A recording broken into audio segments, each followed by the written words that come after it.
성도 여러분 사랑하고 축복합니다. 5월 26일 오늘의 말씀의 묵상 함께 나누겠습니다. 오늘 말씀은 에스겔 2장 1절에서 5절까지의 말씀입니다. 하나님께서는 에스겔에게 인자야 내 발로 일어서라고 말씀을 하십니다. 1절 말씀을 보니까 이렇습니다. 그가 내게 이르시되 인자야 내 발로 일어서라 내가 내게 말하리라 하시며 라고 말씀합니다. 여러분 현실주의 영성가로 알려진 유진 피터슨 목사님이 계십니다. 이 유진 피터슨 목사님은 목회자의 목회자라고 불릴 만큼 현실 세계에 깊은 영성을 심어주었던 목사님이세요.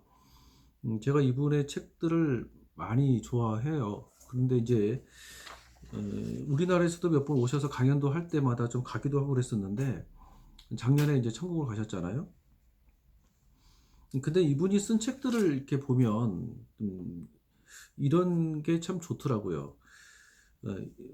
성경에 보면 인자 아니면 어떤 이스라엘 어떤 사람을 지칭하고 있는 그 상징성 있는 단어들이 있지 않습니까? 이 부분에 자기 이름을 넣어서 성경을 읽어보라고 하는 내용들이 좀 많이 있어요. 그러면 그 음성을 내 마음에 담고 살라고 하는 내용들이 많이 있습니다.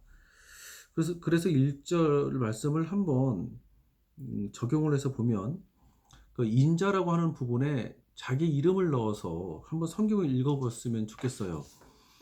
예를 들면 저를 가지고 하면 1절에 승현아, 승현이의 발로 일어서라 라고 하시는 그 음성, 여러분들도 여러분의 그 이름이 있지 않습니까? 그 이름을 넣어서 그 이름을 넣은 상태로 말씀을 한번 읽어보십시오.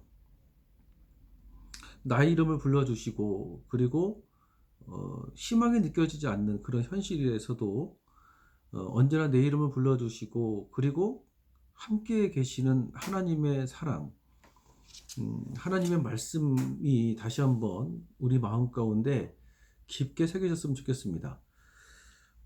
제가 청장년 예배가 시작되어지기 전에 찬양팀들하고 잠깐 10분 정도 모임을 갖잖아요.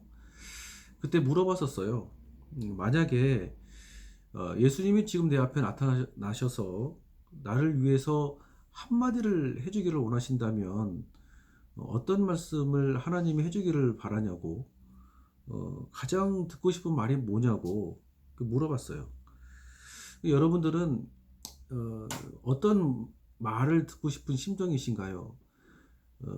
지금 내가 처해져 있는 상황과 여러 처지들이 있지 않습니까?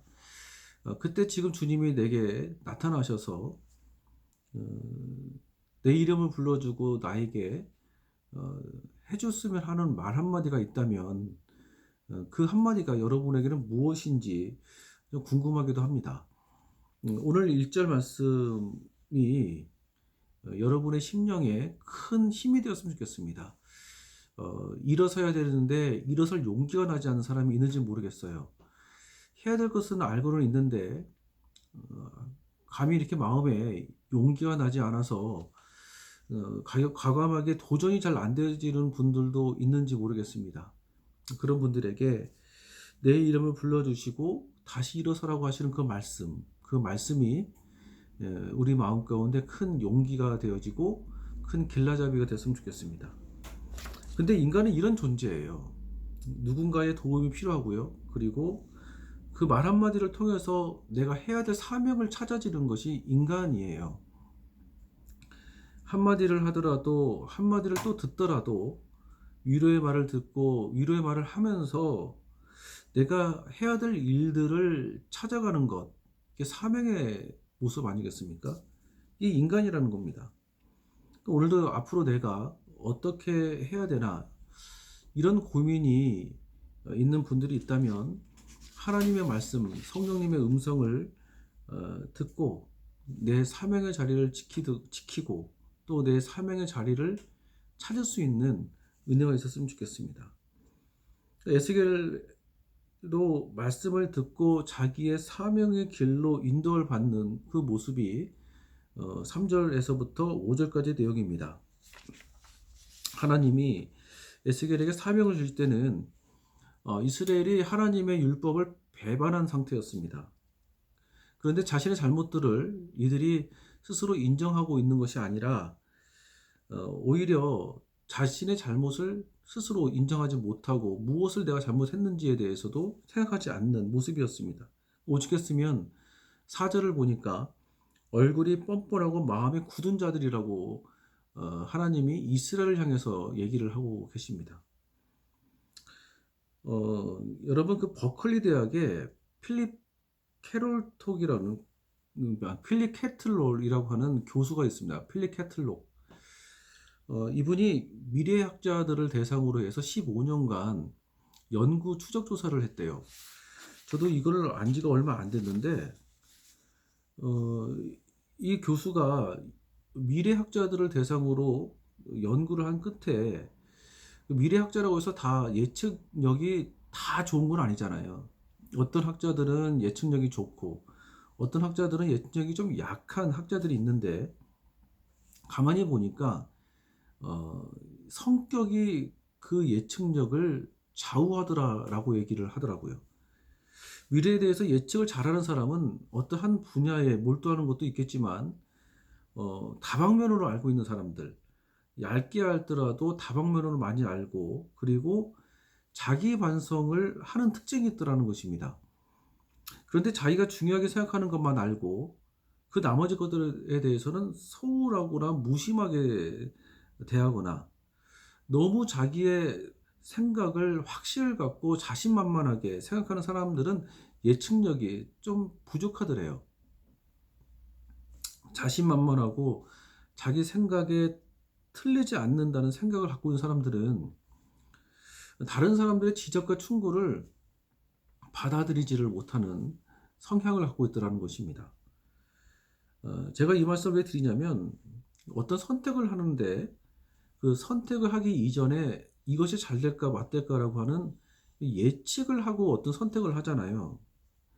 어떤 진로나 아니면 어떤 관계적인 것들이나 내가 이쪽으로 이사를 갈까 말까 아무튼 이런 선택을 하기 이전에 예측을 기반으로 해서 그 선택을 하는데 그런데 평소에 자기 반성적 사고의 틀을 갖고 있는 사람들은 예측력이 뛰어나더라는 것입니다. 예측력이 좋아서 선택을 하게 되어지면 성공할 수 있는 확률이 높은 거 아니겠어요? 회개가 그런 겁니다. 나의 생각과 마음에 대해서 그리고 나의 행동에 대해서 하나님의 말씀으로 회개하는 작업은 내 삶을 이끌어 가시는 하나님의 축복의 통로의 작업이 되어지는 거 아니겠어요? 근데 나의 생각과 나의 감정에 너무 확고해서 그 생각의 틀을 벗어나지 못하고 다른 사람들의 말과 다른 사람들의 경험을 잘 받아들이지 못하게 되어지면 자기 스스로가 발전도 안 될 뿐만 아니라 실패할 수 있는 확률도 또한 같이 높아지더라는 것이에요.